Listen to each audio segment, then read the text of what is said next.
সমগ্র রাজ্যের সাথে ভারতীয় জনতা পার্টির উত্তর ত্রিপুরা জেলার জেলা সভাপতির নাম ঘোষণা করা হলো। গতকাল রাজ্যের প্রতিটি জেলায় ভারতীয় জনতা পার্টির জেলা সভাপতি পদের জন্য নির্বাচন অনুষ্ঠিত হয়। আজ নির্বাচনের ফলাফল ঘোষণা করা হয়। নির্বাচনে ভারতীয় জনতা পার্টির উত্তর ত্রিপুরা জেলা কমিটির সভাপতি পদে কাজল দাস নির্বাচনে জয়লাভ করেন। নবনির্বাচিত সভাপতির নাম ঘোষণা করেন ভারতীয় জনতা পার্টির প্রদেশ সম্পাদক তথা জেলা নির্বাচন আধিকারিক রতন ঘোষ। তাছাড়া ফলাফল ঘোষণায় উপস্থিত ছিলেন প্রাক্তন সাংসদ রেবতী ত্রিপুরা, বিধায়ক বিনয় ভূষণ দাস, জেলা সভাধিপতি অপর্ণা নাথ, সহকারী সভাধিপতি ভবতোষ দাস সহ অন্যান্য নেতৃত্বগণ। নাম ঘোষণার পর নবনির্বাচিত জেলা সভাপতি কাজল দাসকে নিয়ে বিজয় মিছিল বের করে কার্যকর্তারা। ধর্মনগর থেকে নিজস্ব প্রতিনিধির রিপোর্ট, আরি ধর্মনগর। আজকে আমাদের ভারতীয় জনতা পার্টির সাংগঠনিক 10টি জেলার সভাপতির নামে ঘোষণা হয়ে যাবে।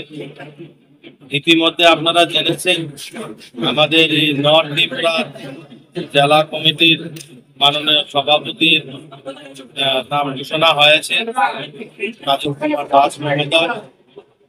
আমাদের ভারতীয় জনতা পার্টি যে আমাদের সহমত পোষণে আমাদের ক্যান্ডিডেট সিলেকশন হয়, গতকালকে নর্থ ত্রিপুরায় 4টি মনোনয়ন পত্র দিয়েছিলেন, তার মধ্যে 3টি আমাদের মনোনয়ন পত্র সঠিক অ্যাকসেপ্ট করেছেন। তারপরে এই 2 জনের মধ্যে একজনকে মনোনয়ন আমাদের মনোনীত করেছেন।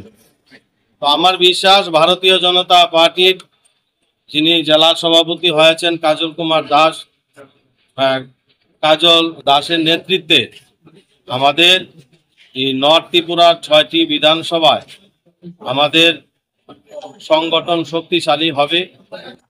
মোদি মানিক সাহার সরকারের 2028-এ এই সংগঠনের মাধ্যমে আমাদের জয় নিশ্চিত হবে। এই নর্থ ত্রিপুরার 6টি বিধানসভায় আমরা জয়লাভ করবে এই কাজল দাসের নেতৃত্বে। আমাদের যে ভারতীয় জনতা পার্টির নীতি, আদর্শ, বিচারধারা, আইডিওলজি, সেটা মেনেই আমাদের এই কাজল দাস সেটা কাজ করবেন।